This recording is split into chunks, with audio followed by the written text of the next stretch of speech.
And welcome along to another Boots, Bovril and Bother with Gordon Messino and myself, Tommy Boyd. You may notice, if you are foolhardy enough to be a regular viewer, that Gordon's background changes almost as often as his shirt.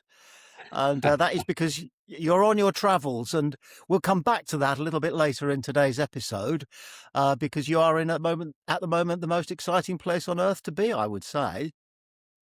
Well, Ventnor, New Jersey has never been described as the most exciting place on earth, but it's pretty nice. No, I think I know what you mean. We're at the World Cup and have been following England all over the place. So I've watched all 5 games so far and heading to Miami tomorrow for the quarterfinal against Norway and Braut Haaland. Mm. Allow me a moment of unnecessary broadcasting flourish, but this will lead us nicely into the topics that we're going to be talking about on this occasion. Does England have a World Cup song this time round? Well, this is why I suggested we do this one. I have not come across one, and there hasn't been one really for a little while. And the other thing that's prompted this is, of course, being in the crowd, and at last we've got rid of the egregious Sweet Caroline, because the England fans have latched onto Wonderwall and Don't Look Back in Anger, Hey Jude. Those are the ones that are being sung, but they're not official England songs. So I thought we would do a top 10 all time of official, well, semi-official singles that were released for particular World Cups. Not just England. I've got a couple of crackers from the other side of the Irish Sea as well in here. So Yes. yeah, that's what we should do. I mean, I think there's a warning that we're not actually allowed, because of copyright, to play these songs as we're going along. I am in no way qualified to sing them, but I'm sure you, with your superb voice, Tom, may be able to weigh in at points. No. Can I come in there and say this? And this is true. I used to mime up the Hammersmith end.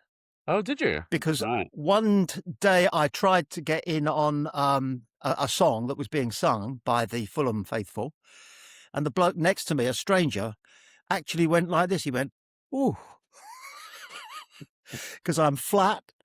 I can't find the right note. I can't hold the note. We'll see how it goes. We'll see how it goes. Yes, but you're right. Before I started, one of the listeners has described this podcast as a very pleasant G&T interlude. So, you know, it's getting nicknamed now. It's not just Boots, Bovril and Bother, it's G&T. So, yes, well, mine's only coffee because it's only 10 in the morning here. So, yes. Understood. So, shall we start on the top 10? Yes. Can't wait. In classic Top of the Pops format, there are a few that are bubbling under that haven't quite made it. They're sort of, you'll get the gist. This time we'll get it right. England, aptly named. Yes, 82. And then sinking back into the slough of cheerful songs, we've got The Whole World at Our Feet. That was England 86. And to go north of the borders, Easy Easy, Scotland 74. We Have a Dream, Scotland 82. And there have been various songs from European countries that I have not dared to even think of including, but the Netherlands have had quite a few. The Italians have had quite a few, and I'm not really counting Nessun Dorma as a World Cup single, although it exemplifies the World Cup. So those are the ones who are bubbling under. But at number 10, I've got the first song ever commissioned for a FIFA World Cup, and it was World Cup Willie Oh. 1966. It was named after of course, the lion mascot. Yes. And it was it established, it was a tradition that obviously continues to this day. But here is the interesting point, one of the interesting points about it. 1966, swinging London, you couldn't get much more swinging. England swings like a pendulum due and all that. And so who did the FA or FIFA, or both, in their infinite wisdom, contract to sing World Cup Willie? They could have Now, had I'm the probably Stones, wrong. the Beatles, Yes. Small Faces, the Who. Why am I getting Lonnie Donegan? Lonnie Donegan. It's the Was one. it? It was Lonnie Donegan. Does your chewing gum lose its flavour Like, on your and the bedpost overnight? Was his Rock Island biggie? Line, all that. That Lonnie Donegan, who was Yeah. king of skiffle and did have a big influence on the Beatles, etc. But by 66, come on, Yes. you really should have had somebody like, maybe you couldn't have got the big, but this would have been a perfect song for Herman's Hermits Yes. because it's cheery, it's bouncy, it's very Peter Noon. But anyway, it's a song was written by Reg Hoy and Sid Green. Don't know who they are. Well, yeah, sorry. That's not the Sid as in Sid and Dick of Morecambe and Wise, obviously. Sid I don't Green. know. It might be. It probably isn't, and I'm Okay. clutching at straws there.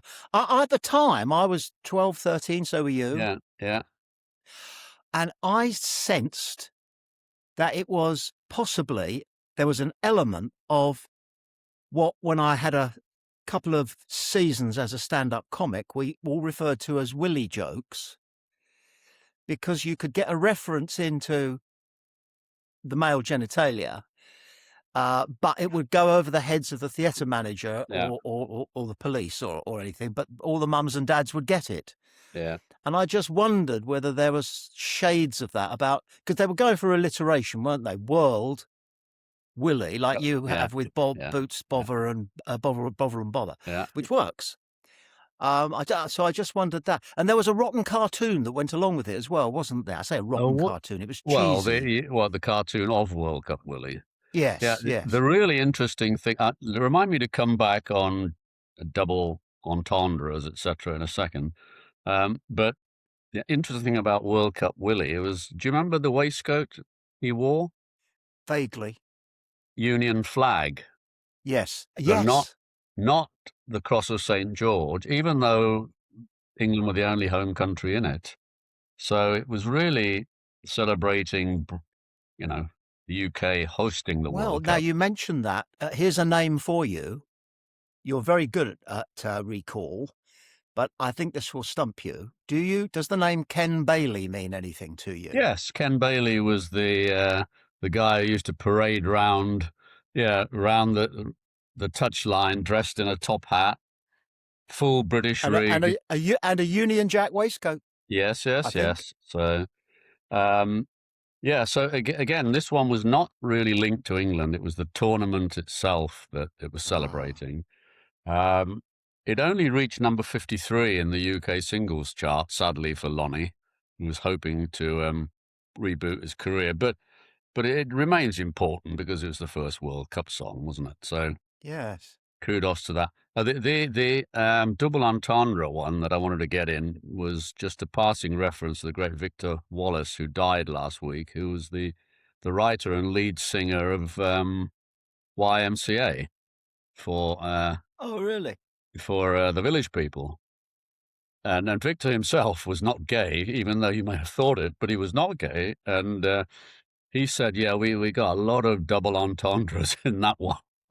You can hang out with all the boys Oh, and all yes. that sort of thing. That he said, we were astonished it got past the censors, but yeah. And he's gone to his grave, yeah, knowing that his song, if you like, is one of Donald Trump's Desert Island Discs. Well, actually, that was an interesting sort of side story as well, because he refused to let Donald use it for a long time.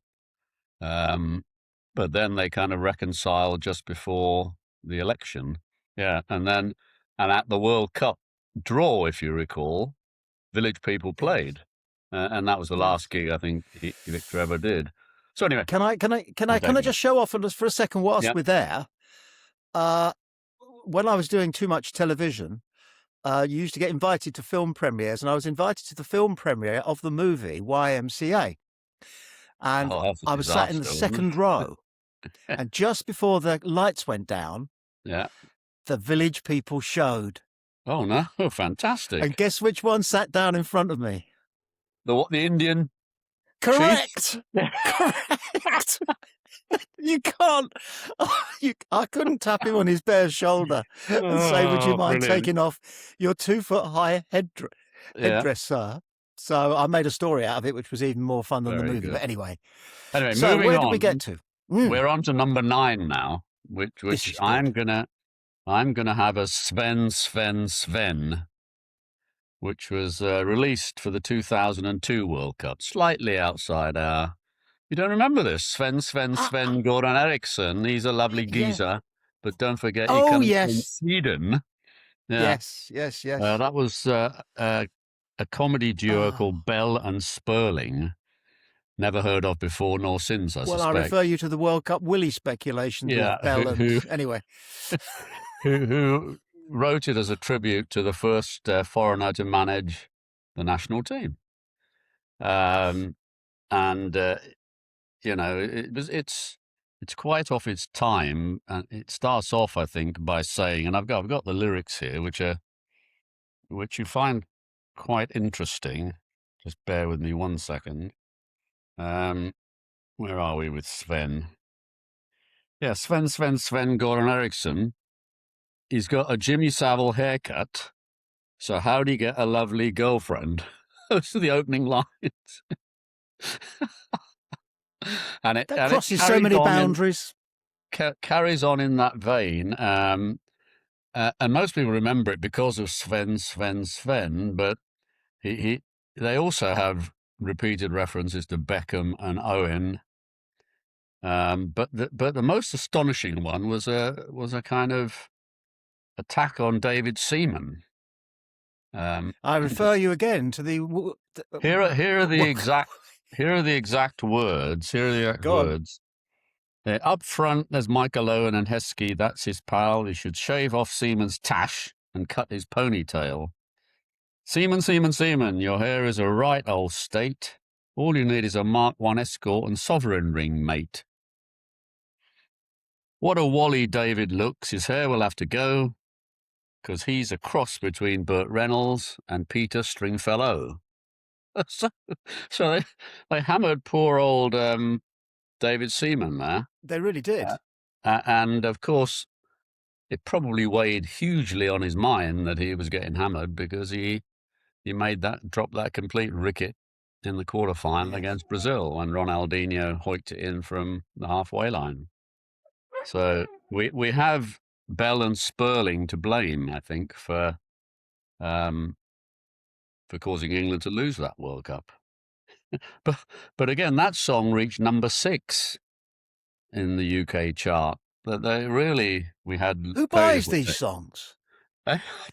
Who buys these songs? I don't know. But so that'll do it for. Which, by the way, sorry, just in the interests of just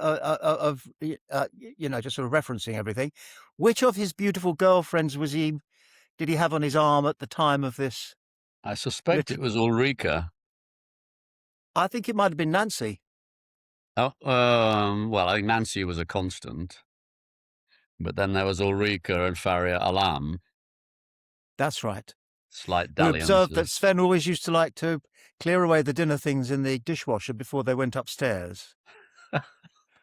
And Ulrika well, it was who noticed. Swedish, wasn't he? I mean, come on. He liked to leave his shoes neatly outside the bedroom door, which little tidbits like that, I think, give a whole flourish to.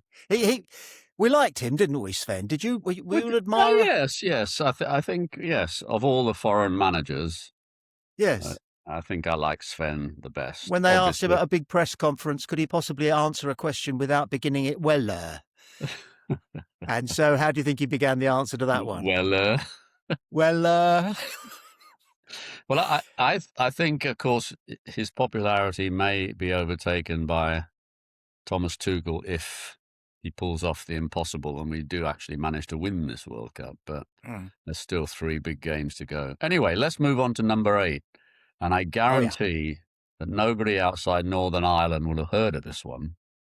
Okay. It's called Your Man, and it's performed by the Northern Ireland World Cup squad for 1982. But astonishingly, the lead singer and fairly well-known pop star is Dana. Dana of Eurovision Song Contest, All Kinds of Everything fame. All Kinds of Everything. Yes. So who became a major politician, of course. Something like that. Yeah. And she was obviously conned into this by somebody to sing along with the Northern Irish World Cup squad of 1982. Extraordinary. And I mean, it's basically the same song as World Cup Willie, just with some other words to it. Your man, I think, was Billy Bingham, who was the manager leading to the World Cup. And they had some decent players in the squad, didn't they, Northern Ireland? I mean, Pat Jennings, Martin O'Neill, Sammy McIlroy, and Norman Whiteside, who to this day remains the youngest player to play in the World Cup. Just very good centre forward. Very good centre forward, wasn't he? Yeah, yeah. Well, actually, I don't think he actually played centre forward in that, because the splendid Jerry Armstrong scored the goal that beat Spain 1-0 in the group stages. I know, I'm showing off now, but you can see a hand injury there, I think, in the middle of my palm. Yeah. Jerry Armstrong. Oh, really? Studs or? I jumped with him for a ball. Obviously, he won the header, and I went on the ground, and he landed with the heels of his boot on the back of my hand, and snapped it. Yeah. But it's a great war wound, fantastic war wound, and what a player he was, and what a goal that was. Yeah. Sadly, on this one, of all the ones I think in this top 10, I couldn't find any YouTube footage of Dana singing live. I mean, the song's there, and you can recognise her voice clearly, etc., etc.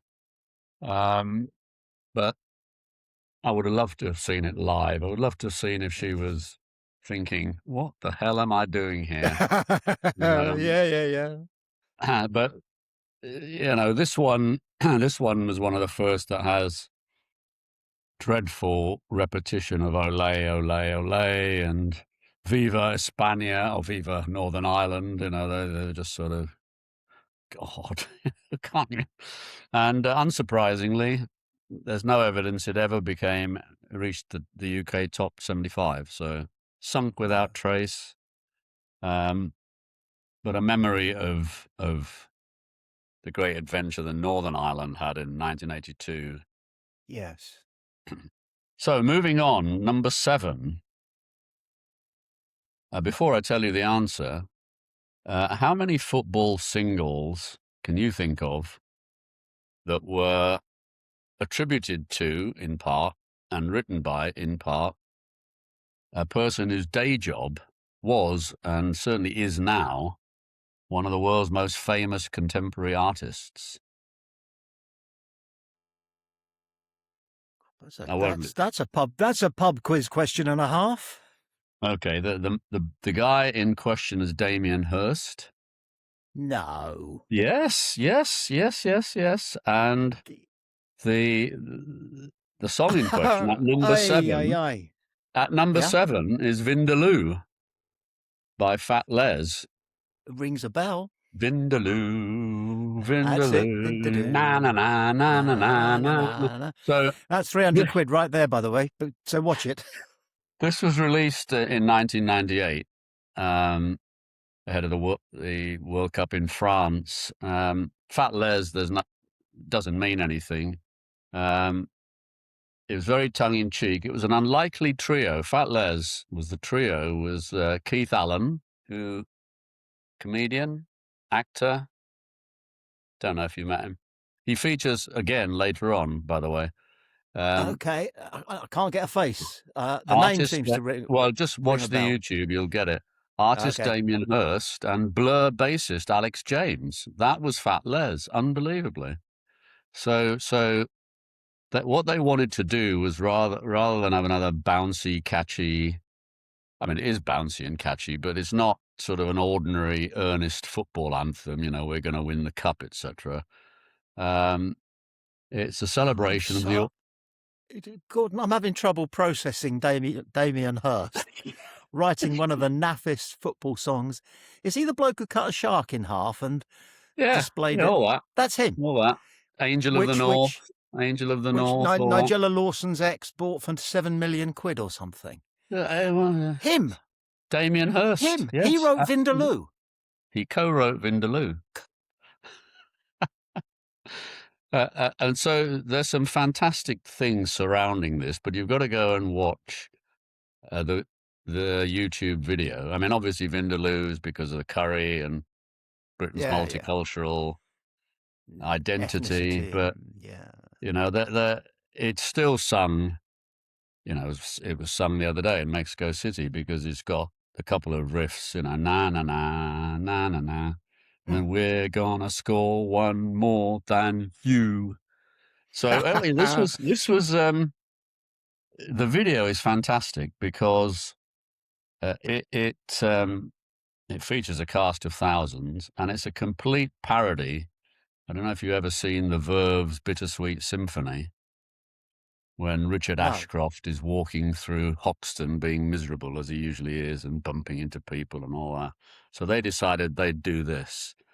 And so they had a guy called Paul Kay, another comedian, Dennis yes, Pennis. I've heard of him. Dennis Pennis at the time. He wore a Richard Ashcroft wig, and he starts off exactly the same. He starts exactly the same as Bittersweet Symphony. Shows his feet first, and then bumping into two girls and being miserable, and then he's joined by Keith Allen, and it starts going into Vindaloo, and it's. I highly recommend you watching it, and then as they walk through the streets of Hoxton, they're joined by an increasingly bizarre cast of characters, including but not limited to sort of Alex James and Damien Hirst are in there. Matt Lucas and David Walliams are very prominent in this video. Yeah, That is quite a cast. Edward Tenpole Tudor is in there. Yes. I don't know these. Lily Allen, her first appear, Keith Allen's daughter. Lily Allen, age 13, makes her first screen appearance. You know, I don't know which of the girls at the front was Lily Allen. She's not obviously very recognizable. And another son of his, Alfie Allen. So, and then they have a whole host of pearly kings and queens. They all sort of start coming in behind the faux Richard Ashcroft, sumo wrestlers, maids, St. Trinian schoolgirls, sort of Onion Johnny from France with stuff around his neck. It's a priest, God knows why. Max Wall look-alike, don't know why. And dozens of ordinary football fans carrying bags of curry. that was Vindaloo number 7, and that I think that got to, I don't know where it got to in the charts. Number 2, got to number 2 in the UK charts. Yeah, being kept off the top spot by All Saints Under the Bridge. I mean, who remembers All Saints Under the Bridge? Exactly. We all remember Vindaloo. Precisely. Often the number 2 is better than the number 1. Vienna. That's how it was with Top of the Pops, often. Vienna. But anyway, on this occasion, for sure. Vienna by Ultravox. Wow. Kept off the top. Kept off the top by... Shut Up in Your Face? Exactly. Joe Dolce. What were we thinking? But there you go. Anyway, right, on to number 6. This is, again, across the Irish Sea. It's called Put 'Em Under Pressure. And this was the 1990 song for the Republic going to Italy. as Jack Charlton, who features heavily in this, was preparing to go to their first ever World Cup final. Now, again, Yes. the producer of this song, almost unbelievably, is Larry Mullen Jr. U2, one of the famous members of U2, who probably didn't know better in 1990, but yeah, he produced the song. Apparently, he wanted to create something far removed from the novelty football records that had become commonplace. Well, I've listened to it. And It's not. It's not really very different from. There's plenty of ole, ole, ole. yeah, It's apparently based on a traditional air called O'Neill's March, which then has ole, ole, ole thrown in, blah, blah, blah, blah, blah. But the really interesting thing about this song is the spoken lyrics that they've put in from Jack Charlton.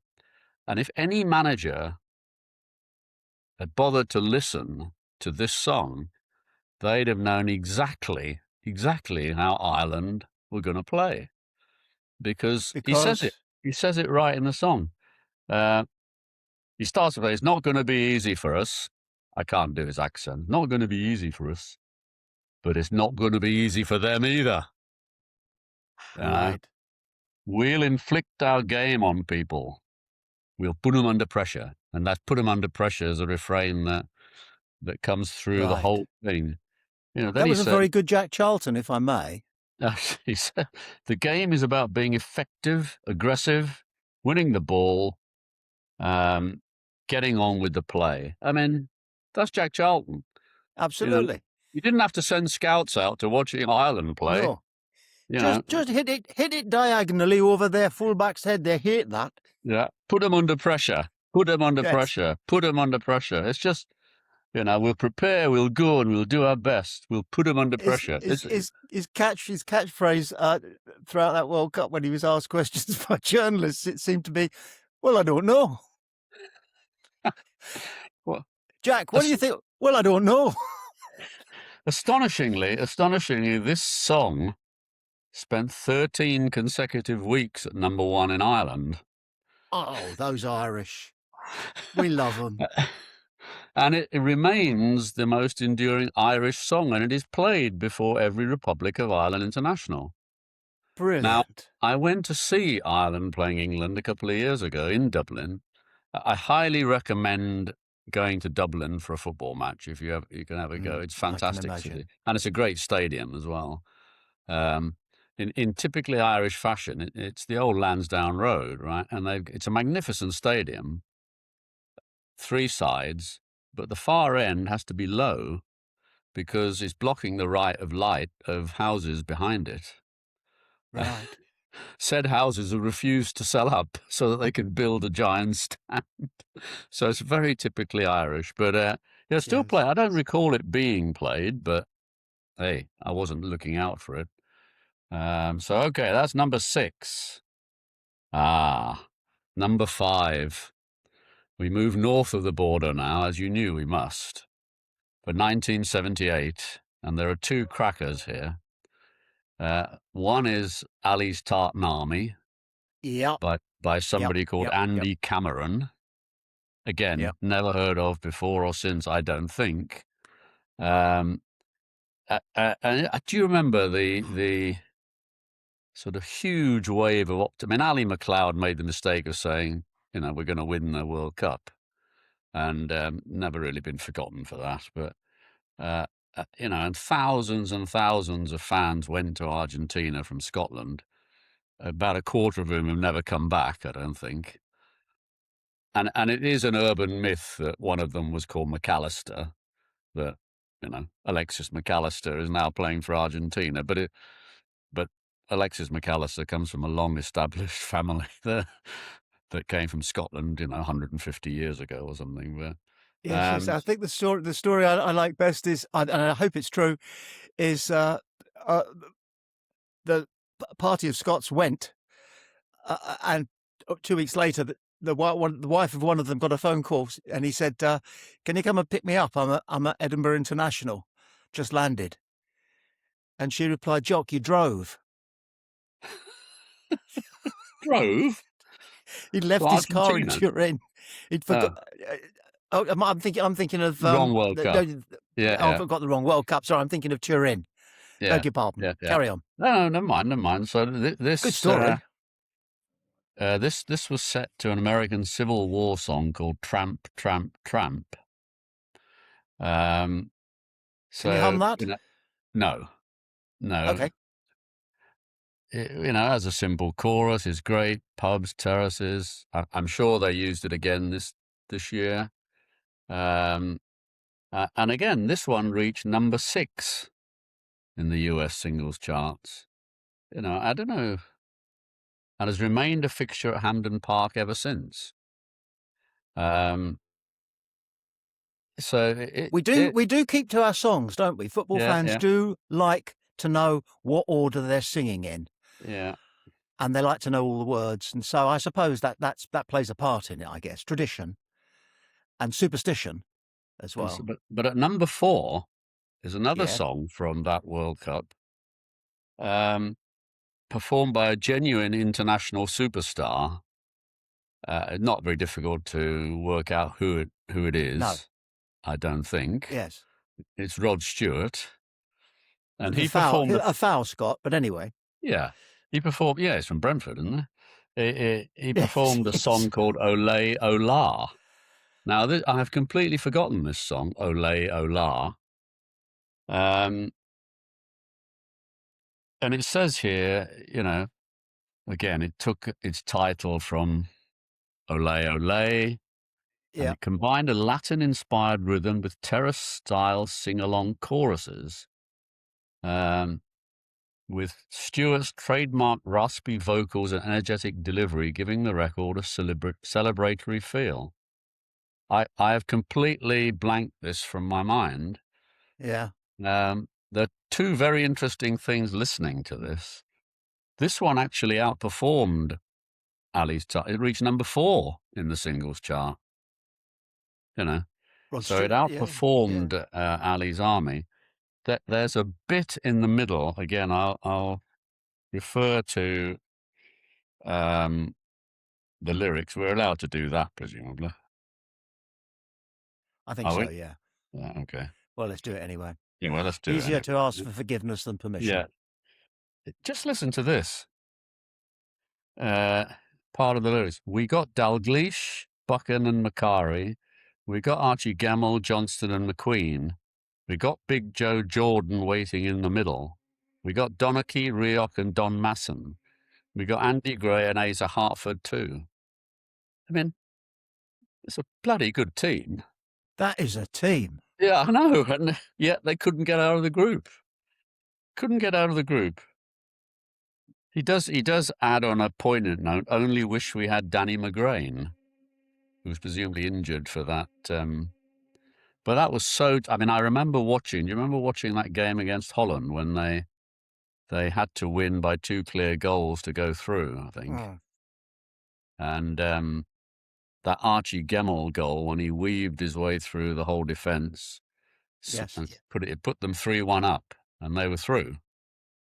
And then with about 10 minutes to go, it was either Ruud Krol or Harry Hahn strode through the middle, as either of them used to do, imperious centre-backs in their time, and just smashed one from about 40 yards. I was going to ask, I know it's a cliche, but who was the goalkeeper? Alan Ruff, wasn't it? Yes. In that Is World that again Cup? a bit of nominative determinism? Non-determinate. Yeah. Yeah, so again, I mean, even listening it together, I still don't remember this song, but No. I do think, what a team. Anyway, down to It the was. last 3. The last Here 3, we I'm go. afraid, are all English. I apologise to Scots, Irish, Northern Irish, and Welsh. Welsh, of course, 1958. No hint of songs then. And then No. 2022, there was a song, but I mean, that's far too late for us, really. So at number 3, Three Lions, Yes. Baddiel and Skinner, and the Lightning Yes. Seeds. that the FA asked Ian Brodie to write something, and contrary to what we think, Brodie says it's not a triumphalist song; it's a hopeful song. Talks Yes, about the 30 years of hurt, and he says the football's coming home means football's coming to England, not the trophies coming to England. that's right. Whereas the supporters nowadays singing it after every game mean, Yes. obviously the trophies coming to England. And I so believe this, sometimes the German crowd sing it as a deliberate snub to England. they may well. And there were a lot of Mexican fans before the game singing, yeah, either football's not coming home or you're going home, neither of which Yes. happened, thank God. So this My song, favourite line in that one, I don't know if it strikes a chord with you, is when Skinner, I think it is, sings that tackle by Moore. yeah, Because it's not Pele. It's not Pele who makes that tackle, I don't think. It's their right winger. Now, what's his name? Begins with C. I'm having a few senior, Jairzinho. possibly. But it is a great tackle. It is And a of course, great he comes tackle. away with the ball Yes. standing up. It is a great tackle. And Yeah. I just think it's a piece of poetry because that's how football fans would talk. That Yeah. tackle by Moore. And it's great. That is, I think that's my. I have an objection to that Go lyric on. because it then carries on going, and when Lineker scores, Bobby Yes. belting the ball and Nobby dancing. Well, what's Lineker got to do with it? Yeah, he wasn't in the World Cup I in hadn't 90. noticed that, but Yeah, notice no, he it. was hardly born. Yeah. Well. Yeah, Well, I suppose are they? Would they argue that they're drawing on random World Cup memories? maybe, but that's Maybe. stretching it a bit. So the song reached number one and has been number one 2 or 3 times, I think. I'm not. What's going on in the UK? Have Oasis released Wonderwall or Don't Look Back in Anger or? No, everybody's been saying the same thing. Yeah. Partly, of course, because the Gallaghers like to think that they're vaguely Irish, I think, and I might not be too pleased. I think To they were be, both. They've been at the games here, I think, haven't they? I don't know. I don't know. I don't follow celebrity activities Well, there was a at great all meme these days. when they were interviewing Noel Gallagher, allegedly, and he says, "Oh, it's great here in Mexico. Everybody's talking about the attitude of people, but the people have been bloody brilliant. Yes. What's wrong with that?" Somebody says, Yes. "I think they meant altitude, Liam, not attitude." Oh, really? Okay. Anyway, number one, it was, no problem. Number two, I mean, a bit controversial, but it could have been number one easily. World in Motion, Mm. released in May 1990 for the World Cup in Italy. Again, the FA yet again wanted someone with genuine musical credibility, so Ian Brodie Yes. wasn't enough. So they turned to Bernard Sumner from New Order. So the song is credited to New Order and the England World Cup Yeah. squad.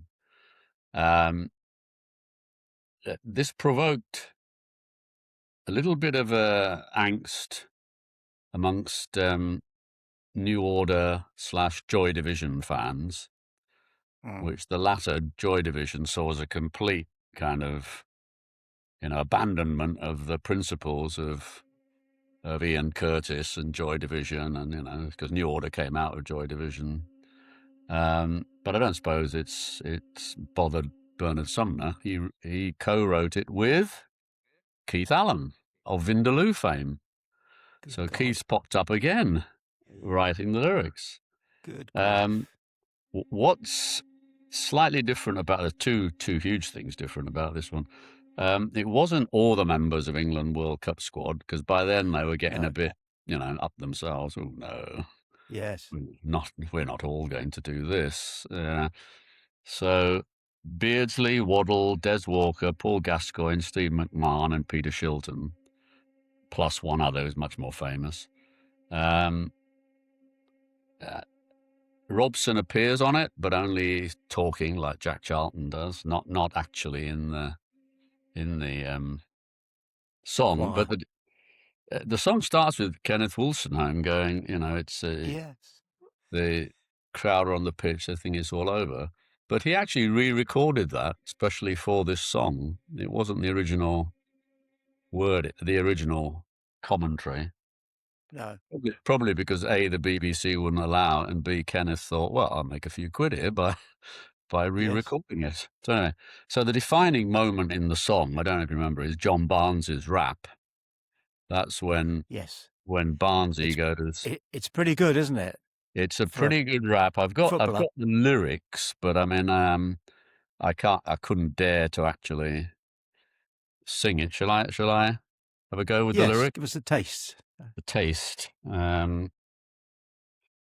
Tabs, where are we? Yeah, you've got to hold and give, but do it at the right time. You can be slow or fast, but you must get to the line. They'll always hit you and hurt you, defend and attack. There's only one way to beat them, get round the back. Catch me if you can, 'cause I'm in the England team. And what you're looking at is the master plan. We ain't no hooligans, this ain't a football song. 3 lions on my chest, I know we can't go wrong. That's the Barnes rap. Yeah. They tried the interesting thing, they tried all the players, Beardsley, Waddle, Walker. I mean, Waddle was a good singer, right? Remember that awful Diamond Yes. Lights with Glenn Hoddle? But none of them could We'll do get this. there. Um, No. but Barnes did it. So, Well, as for Peter Beardsley, I don't think it's possible to rap in Geordie. Is he it? looked decidedly uncomfortable on the record. Yes. So again, this one reached number one, becoming only the second England World Cup song to become number one. The first is our number one. But again, I'm getting excited. Am I allowed to try and guess it? of course you're. Good. Yeah. I'm down to the only one I think that you haven't mentioned so far that I'm familiar with. So that it's partly that, but it is also my favourite for a whole bunch of reasons. Yeah. I'm Go on. I'm guessing it's Back Home. It is Back Home. Yes, come on. Of course it is. Of course it is. Of course it is. Of course it is. Now, why? You better explain. It's obvious, but why? Well, I mean, first of all, it's the only number one that the whole World Cup squad sang on, or allegedly sang on. They may have mimed. Very stiffly on top of the pops, if I remember, standing to attention. Indeed, but do you remember what they were wearing on top of the pops? A suit. Dinner suits and bow ties. Dinner suits and bow ties. Amazingly. Right. So look at that. It's great on YouTube. But yeah. So no guest artists, no celebrity frontmen, just the squad. They're genuine voices. Well, on yes. the song, on the record. I think so. Yeah. So there's no. Now the one interesting thing is it was written by Bill Martin and Phil Coulter, who had already had massive hits. I mean, you can't, pop it on a string. Congratulations. Less massively, Shang-a-Lang by the Bay City Rollers. Surround Yourself with Sorrow, Cilla Black.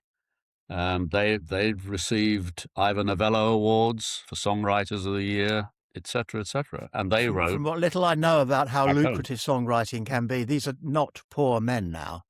These are I suspect very they're wealthy slightly men. Non-existent, but I mean, probably. Yes.